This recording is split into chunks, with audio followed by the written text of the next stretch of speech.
My name is Emily Thompson, and this is a story about how my mother's rejection shaped my life. I'm 25 now, but it all started 6 years ago when my mother, Sarah, 45, and my stepfather, Richard Crawford, 49, had my half sister, Lucy. I was born when my mother was barely out of her teens.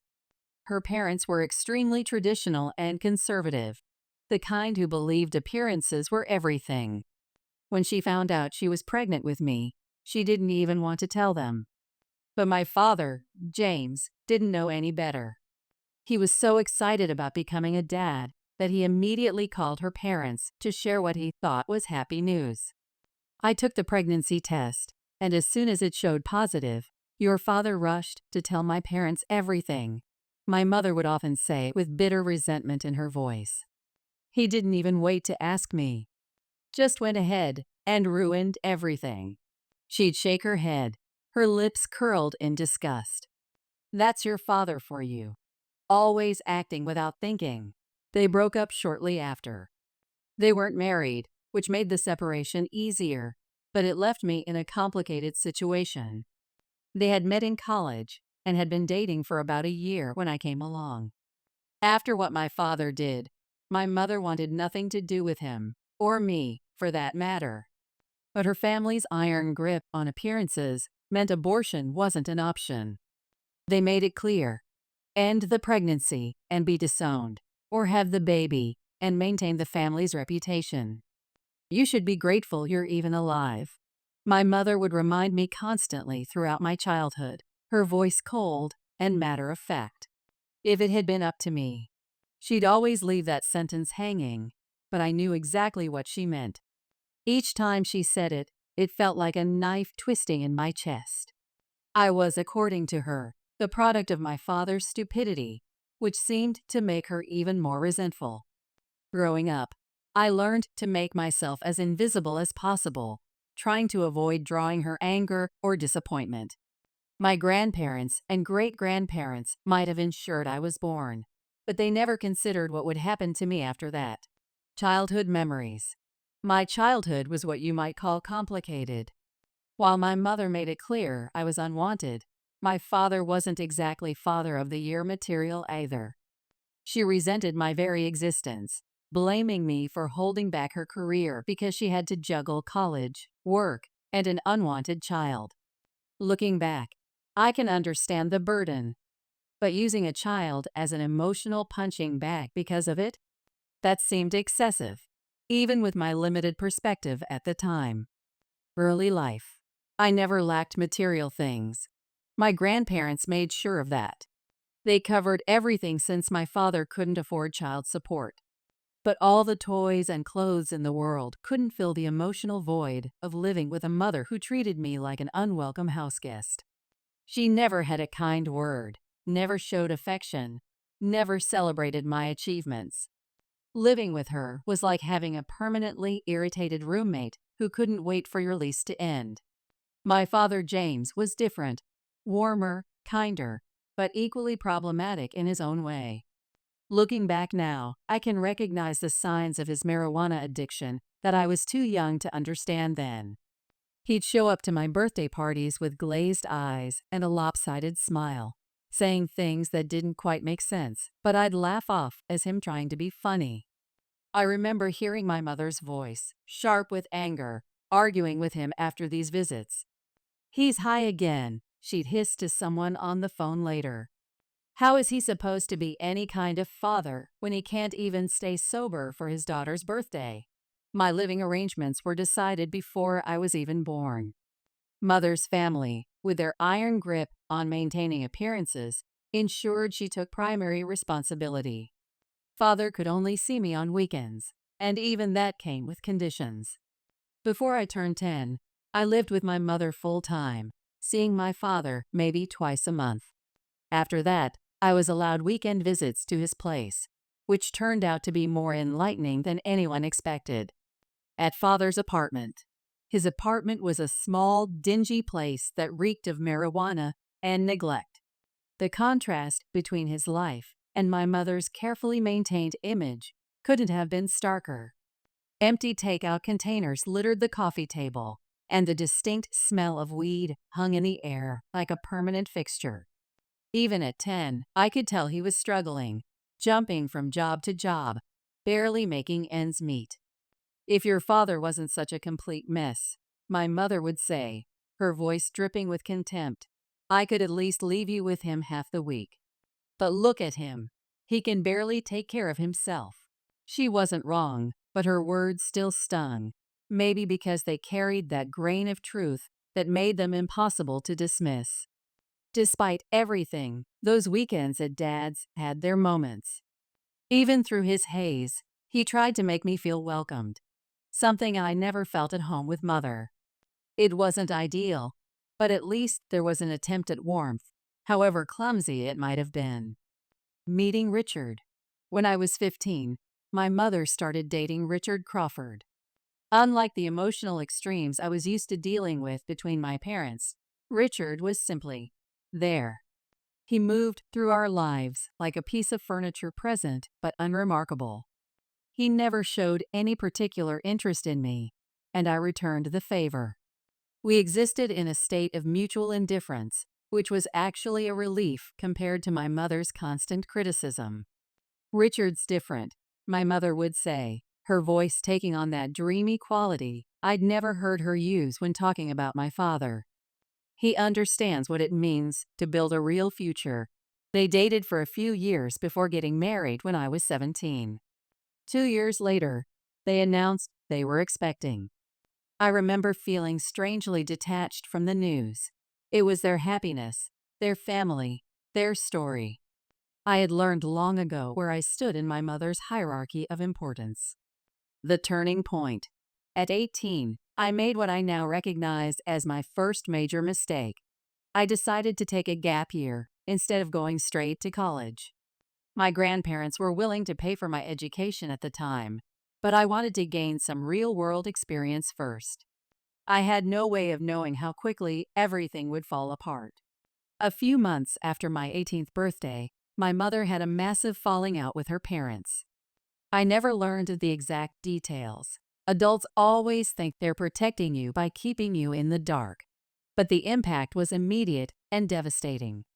The money stopped coming, and suddenly I was truly on my own for the first time.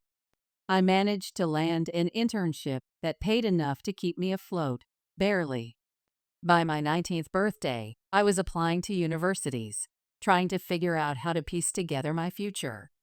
My mother was 7 months pregnant at the time, but something felt off. There were whispered conversations between her and Richard that would stop when I entered the room, sideways glances that made my skin crawl. The conversation. Just a week after my half-sister Lucy was born, my mother and Richard called me into the living room for what they called an important family discussion. The irony of the word family wasn't lost on me. It had never really included me before, and I doubted it was about to start now. "Emily," my mother began, her voice carrying that false sweetness she used when she was about to say something particularly cruel. "Now that Lucy's here, we need to make some changes to the household arrangements." The eviction. They laid out their plan with the cold efficiency of corporate downsizing. The house needed space for a full-time nanny for Lucy. There was the master bedroom, my room, and a guest room, but according to my mother, the guest room would become Lucy's nursery. My room? Well, that would be perfect for the nanny. "You're 19 now, Emily," my mother said, bouncing Lucy gently in her arms. "It's time for you to move out. Adults shouldn't live with their parents. It's getting weird, and we need our privacy." I sat there, feeling like I'd been punched in the stomach. "But what about when I come back from college?" My voice sounded small, even to my own ears. "Where am I supposed to go?" My mother's laugh was sharp enough to cut. "You can always stay with your father," she said, as if she hadn't spent years telling me what a disaster he was. As if she didn't know he'd gotten worse, not better, over the years. His drug problem had evolved into a gambling addiction, and his apartment had become uninhabitable by any reasonable standard. The breaking point. "What about college tuition?" I asked, my hands shaking slightly.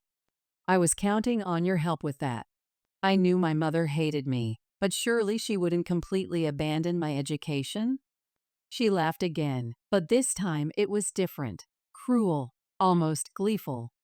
Not only am I kicking you out, Emily, but I'm cutting all ties. I've served my sentence.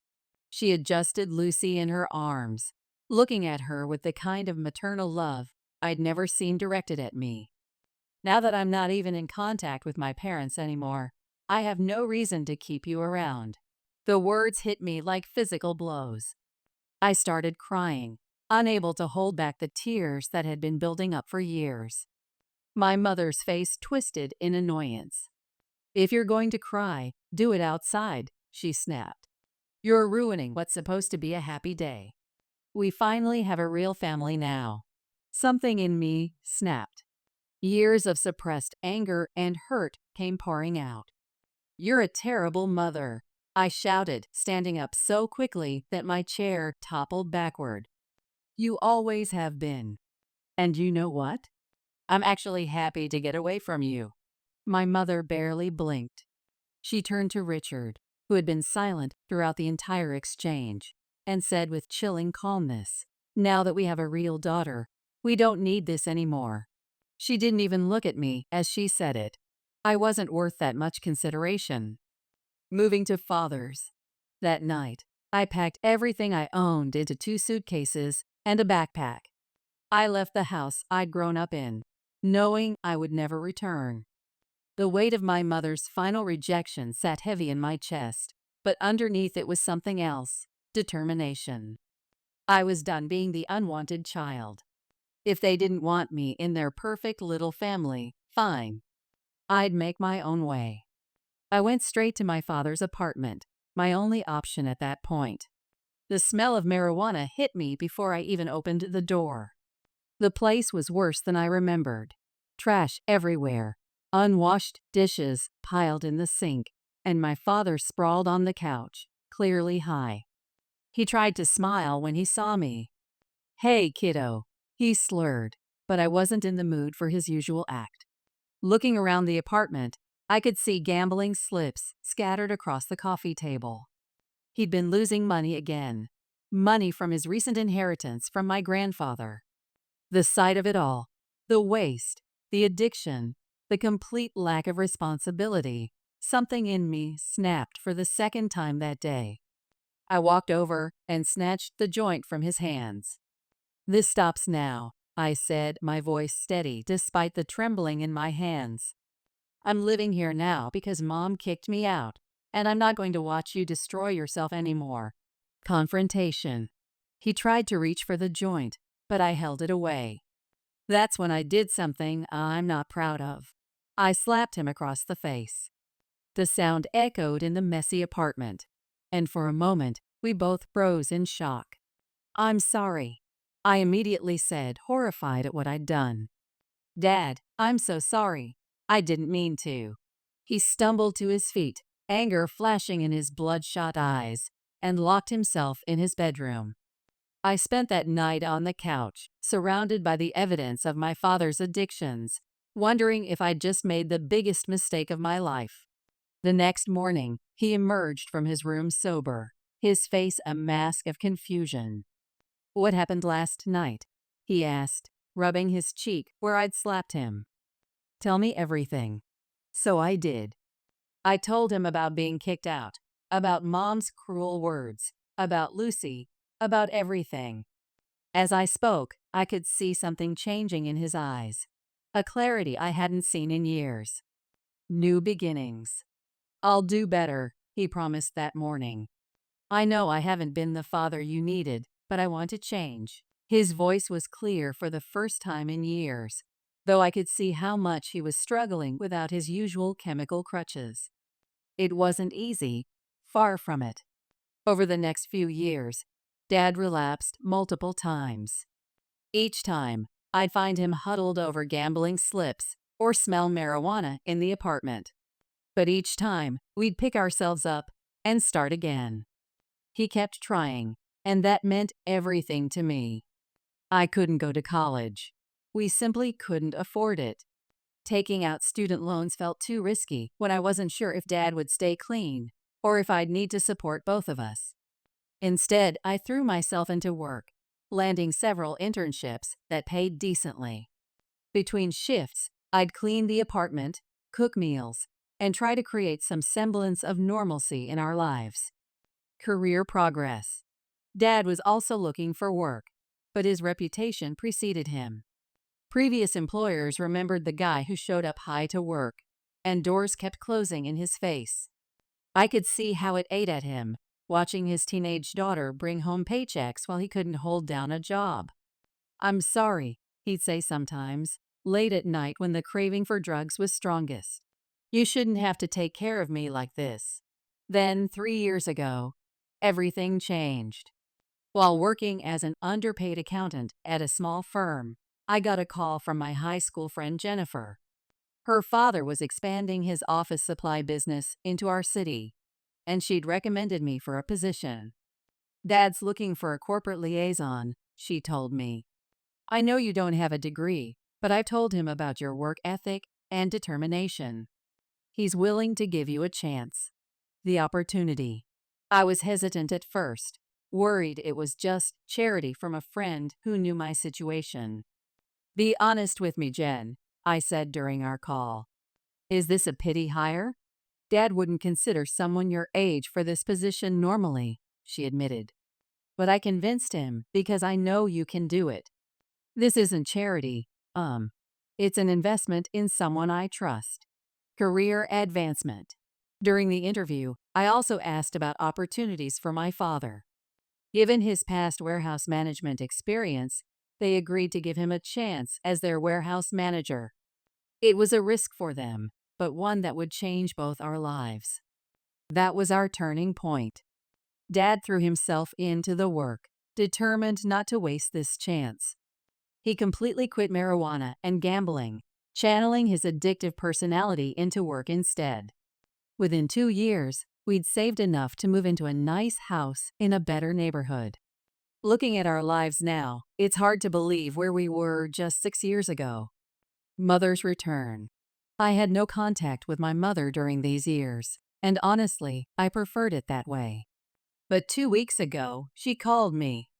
Her voice had that desperate edge I'd never heard before. My proud, cold mother, actually sounding scared. The story came out in pieces. After I left, she and Richard had started their own business. It failed spectacularly, but they kept pouring money into it, taking loans they couldn't repay. Now they were bankrupt, selling everything they owned to pay their debts, and still coming up short. "I heard you've moved to a better neighborhood," she said, her voice attempting its old authority, but cracking around the edges. "We need to put the past behind us. This isn't just about me. It's about your sister Lucy's future. If you have any kindness in your heart." The revenge. I surprised myself by playing along. "Of course," I said smoothly. "Tell me more about your situation." For several days, I let her believe I would help, listening to her detailed financial troubles while waiting for something I never received, an apology. When she finally asked when I would send the money, I let my mask drop.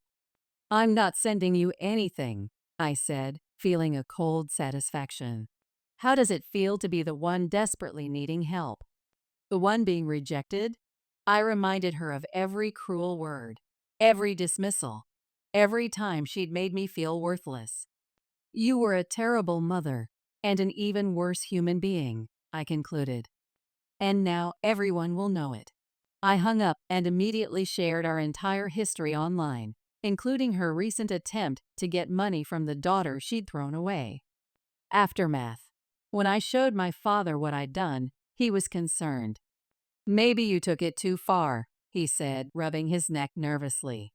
"Exposing her online like that." I sat down with him to explain my perspective. "Dad, you weren't there for most of my childhood. You were high most of the time," I reminded him gently. "You didn't see how she treated me day after day. This wasn't just anger. It was years of pain finally finding its voice." After our talk, he understood better. He stopped suggesting I should apologize to my mother. After all, she had never apologized to me for years of emotional abuse. 2 weeks later, Mother called me from a new number. Her voice was ice cold, but I could hear the tremor underneath. "I should never have trusted you," she spat. "I regret having a daughter like you." "The feeling's mutual," I replied calmly. "I would have preferred being an orphan to having you as a mother." She told me my post had made it impossible for her to stay in the city. The shame and embarrassment were too much. She was moving away. I suppose she thought this would hurt me, but honestly, I couldn't care less where she lives. 1 month later. Life has been quiet since Mother moved away.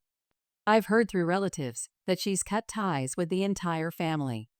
Meanwhile, Dad and I are doing better than ever. He just got a raise at work. I've deleted my original post. It had done its job, and I didn't need it anymore. Sometimes I think about Lucy, hoping Mother treats her better than she treated me. At least Lucy was wanted. I say this not out of jealousy, but genuine concern for her well-being. Epilogue.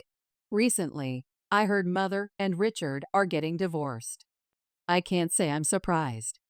What did surprise me was hearing that she's been asking about me, expressing concern for her daughter. After everything that's happened, it's hard to believe she suddenly developed maternal instincts. I focus on my work now, maintaining my healthy relationship with Dad. He's proof that people can change when they want to. As for Mother, I hope she finds whatever she's looking for, but I won't be part of that journey. Some bridges, once burned, should stay that way.